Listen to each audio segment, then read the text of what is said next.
Hey everybody, it's Jim here, and today I'm going to be talking about another product that was sent to me a few months ago by Phenyx Pro. I mentioned that I've been using it on the live streams and when I'm going out and I'm playing shows. However, I didn't make a dedicated video to the thing. And these guys, they've been really good to me. Not every company that I have worked with or potentially worked with has been as nice as them. So I am happy to do this and show you guys and talk to you about Phenyx Pro PRX-600. Now I'm going to spare you guys being a really boring person and reading off all the specs of this. I'll mention some of them after the next segment. However, what I want to focus on with this mixer is showing you what I use it for, why I like using it, and then some other features that could potentially be game breaking or also help you make more money if you're using it to go out and play parties or gigs that you might not have thought it can do. So let's get started with that. Alright, the Phenyx Pro PRX-600 can do a multitude of things from fairly simple, straightforward, like we're going to start out with here, to a bit more complicated. But I like to take it easy to begin with. I'm going to show you what I use this thing the most for, sans my wife being here to do vocals, because I'm all alone. The two cables that are at the very top here that have the red on them, those are the main outputs. Those are going into the Focusrite 18i8 inputs 1 and inputs 2. You can control the levels of those independently here. They are notched very nicely, so it's very simple to get a very consistent level going out from front of house. It also allows you to do a lot of things for panning if that's your kind of thing. If you go to input 1, you'll notice each channel has its independent phantom power on or off. I like this. Some kind of interfaces and some mixers will have it paired for 2 channels a piece. So for example, channels 1 and 2, you might have a switch to turn off for just those 2 channels. There's no option of individual selection. It's just something that I find very useful for somebody like me. That is actually the Universal Audio Dream plug DI via the canvas straight into here. That's also going to be recorded into Pro Tools. If I turn up my Telecaster, we're just going to strum, you're going to hear what it sounds like.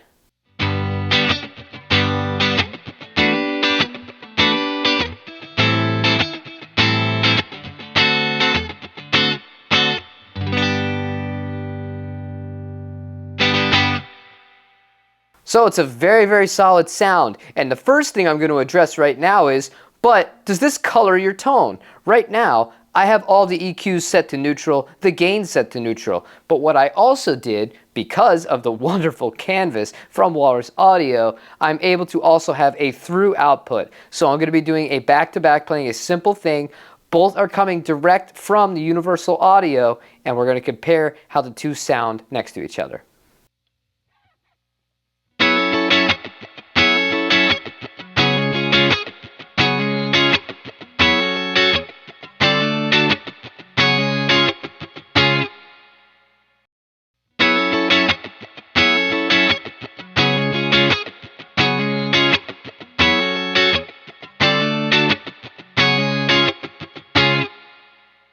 That sounds really, really good, and obviously, to your ears, I can't be the full judge, but to my ears, I don't hear that big of a difference. And then on input 2, what I would normally do is have my wife's vocal coming in through here with the phantom power turned on, EQ it a little bit to kind of the taste, and then you have this, the DSP. Because I'm using the Universal Audio that has the reverb built into it and the speaker emulation, I don't use any of these reverbs or delays on the guitar sounds. I just don't feel it's necessary. But it's really simple to set up if you wanted to do it. You literally just turn to the parameter. They are all well labeled with numbers. It blinks when you pick the one you want.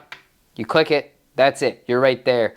Then you can alter how much of it goes to there, and then you have aux sends individualized for each channel. So that means you can either have reverb going to 1, 2, or 2, 3, or 2, 4, or just 4.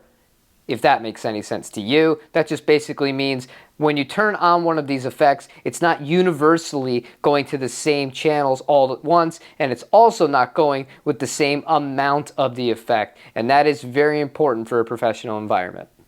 All right, now that we've established how easy it is, especially if you have any sort of modeler like the Universal Audio, like a Line 6 HX Stomp, a Helix, a Kemper, whatever it is, you can plug right into this and it just makes your life so much easier. Having independent effects controls so that everybody can have their own thing going on, also a big plus. I really like it. Now here's one thing that might be overlooked that I can't exactly demonstrate due to copyright, but when you gig out, if you want to gig at a wedding or you want to gig at a party, you're not going to be playing the whole time. So what you could do, take out your phone. This thing is going to double here for a secondary purpose. If we turn this right here, the mode that says blue, so if I go up, I go to my settings, I'm already connected to the Phenyx Pro. Now if I wanted to do it, all I would have to do is hit play on this. It would play through. You have a glorified karaoke machine. The mains are still going to be going out to the PA system that either the house provides, or if you're like me and my wife, you have your own dedicated one. This is awesome. Another reason why this is awesome is the reason that you could have somebody who wants to be in charge of the party, that wants to be the DJ. You play enough events, there's always that one person who wants to be the guy or the girl who controls the music. This way, they could connect their phone via Bluetooth, and all of a sudden, boom, they're controlling the playlist when you're not playing. You could run off to the bar if that's your thing, or you just go hang out if you're like me. Be boring in the corner, drink some water. But a few other little things about this, if you're in that mode, holding up the next button will raise the volume of it. You just hold it, so that's maxed out. Holding down the previous button, as you can see the numbers going down, that just lowers it. So that right there is an amazing kind of side feature that I think was really well implemented and well thought out, on top of being simple to use. Another thing that you can do here when we're tacking onto this, you could plug in a thumb drive that have music on it. You could do the same thing from there. Skip songs, previous, next, all that fun stuff. Really straightforward. Here is another application for that. Say you are a singer-songwriter, or you're like me and my wife. I play an electric guitar. She just sings. If I have a backing track loaded on my phone, or a playlist of backing tracks loaded on my phone, we can simulate a whole live performance because of this feature, and that to me is incredible. And in this modern age, you could also use this at home for streaming. When you're streaming to OBS, at least on Mac, you are limited to the 2 inputs. That's it. That's all you're going to be getting out of it. So what you could do is, you could link up all the stuff that I just mentioned, play your backing track through this, and it will stream perfectly right into OBS and go to Twitch, to YouTube, whatever streaming platform you want to use, and have a really flawless, consistent, high fidelity performance with very little effort and not a lot of setup time. And now that I've gone over some of the reasons why I love this thing and using it live, and this is really an unsung hero, things like this, you know, they're not really cool to talk about as far as what the guitar community wants. Everybody wants to see a brand new guitar, a brand new amp emulation pedal, all that fun stuff. But a piece of gear like this really is the backbone for the actual live performance aspect, and making my life a lot simpler in that aspect. But at home, there are several other usages that you could use for it. For example, we were just talking about how you could send out the mains, stream music, and play along. You could use that as a really good practice tool and silently record at night if you wanted to, listen back to anything, or if you wanted to film a YouTube video or something like that, boom, you're all set. Simply use one of the other open available microphone inputs, hook up a mic so they can hear you talk, you're good to go. Everything is right there in the DAW. It will all sync up perfectly in time so long as you hit record, and everything is record enabled at once in the DAW of your choice. It's really, really, really great. And one other thing worth noting is you could record directly from this into your computer without an interface via the USB. But just know, if you do that, you can't take advantage of the playback from either your phone's Bluetooth or the memory card that you would plug into it, because first of all, the memory card, that's going there where the computer is going to connect, and second of all, the Bluetooth function simply does not work. You would have to just sacrifice that if that's what you wanted to do. Or if you wanted to get clever about it and you really wanted to wire things around, you could use inputs 5 and 6 to send a stereo signal that way if that's something you wanted to do. But, you know, the options are there. And although I was not interested in this unit for the DSP because all the delays and the reverbs that I typically use come straight out of my pedal board, but I know some people will be interested in hearing what those sound like, so we're going to take a listen right now to them.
In a live situation, all the effects that are available on this unit are pretty darn good. You're not going to hear anybody coming up to you after you play and say, man, that reverb certainly didn't sound as good as one from a Big Sky. Why aren't you using a Strymon for that? That's not how this works. Most people are just happy to see somebody put in an energetic and happy performance that makes the crowd, you know, entertained, because that's what we are at the end of the day. When you're going out, you are an entertainer. That being said, consider this.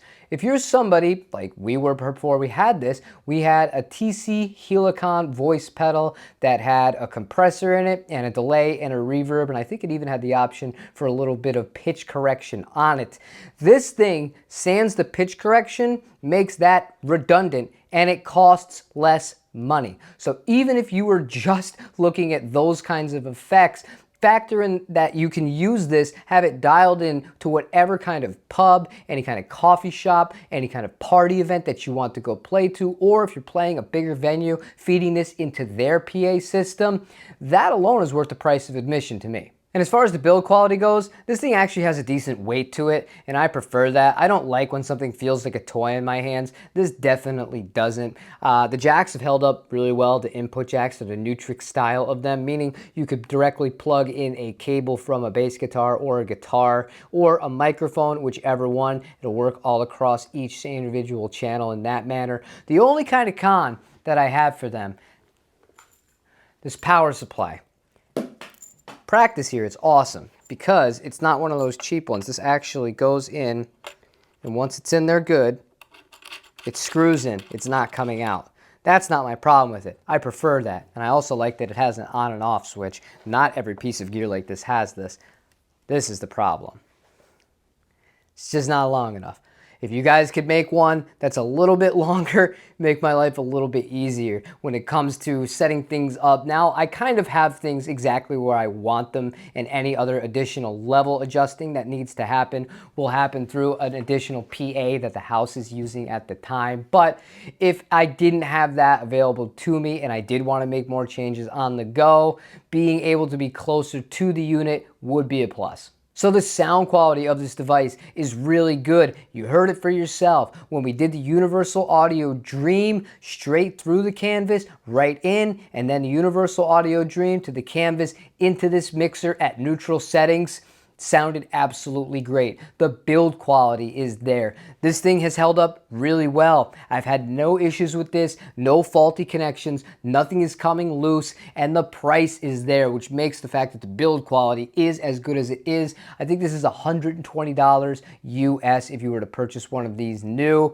I can't recommend it enough. I know that we like to focus on the shiny new guitars and all the plugins and the amps and the pedals, but stuff like this is super important. I think it's somebody like Rafa who watches this channel. This would be perfect for somebody like him. He goes out, he plays by himself, and he sings. He uses an HX Stomp. Input 1, boom. His vocal, input 2, maybe he wants a little bit of delay, a little bit of reverb. Right here in the unit, nothing else necessary. Send the two main outputs right to their PA system or their speakers, however you want to wire it up. He's good to go. He can go from venue to venue in this example, and his sound is going to remain the same outside of the things he can't control, such as the room size and the acoustics of the environment in which he's playing. I like this product. I really do. I do use it, and this company, again, you guys see how hard I am on certain companies that I don't feel make it up to scratch or don't treat me great. This has been the best company to me. These guys really are cool. They're super responsive. I don't get generic emails like I do with some other people. I get that people are busy and I'm low on the totem pole, but everything's personalized. It shows they really care. It comes through in the products. It's a good deal. I can't even tell you if I have an affiliate link. If I do, I'm stupid and I haven't even set it up yet, but even if it is there, it'll be in a link in the description. If it's not, I still recommend it anyways. It's just a good product and they're good people to deal with, and I'm happy that they were kind enough to send me this unit to try out and to keep. That's all I have for you guys today. If you have any questions outside of what was covered in this video regarding this unit, feel free to leave them in the comment section down below. I did make a follow-up one with the wireless guitar system that they sent me. You guys wanted to hear an A and B with the corded version versus the wireless, so I have no problem doing that for you if there's something you would like me to test out in the future. Like, subscribe, and I'll see you on the next video. Take it easy, everybody.